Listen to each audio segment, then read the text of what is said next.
बोलन ता हो जाई हाला हो। कैसन मराद से पड़ गइल पाला हो। ढेर जनी बोलन ता हो जाई हाला हो।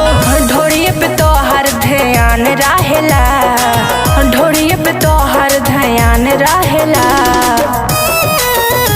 ए जानू हो ए जानू हो जान मारे ढोणिया के तीला।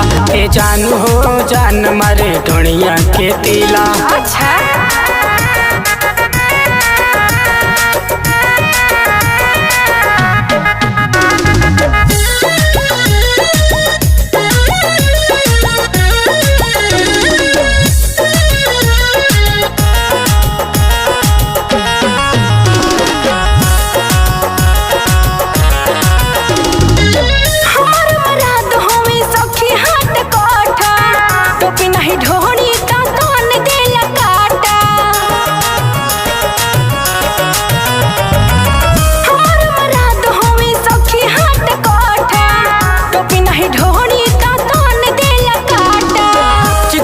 ढोड़िया पे हमरो ध्यान बा।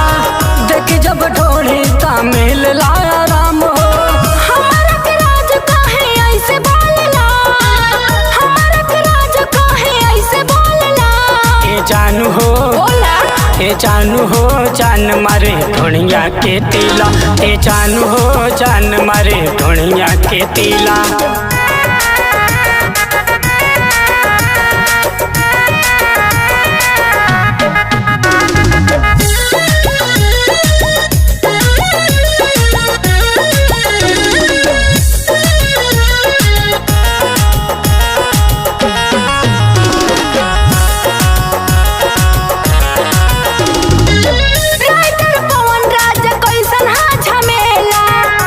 किस राजा खेले और न खेला।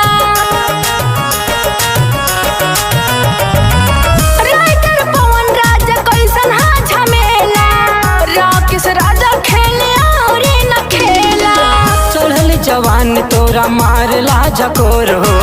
हमरा सिवा कौनो देखे ना और हो। हमारा के राज काहे ऐसे बोलला, हमारा के राज काहे ऐसे बोलला। जानू हो ए जानू हो जान मारे ढोणिया के तीला। ए जानू हो जान मारे ढोणिया के तीला। साचो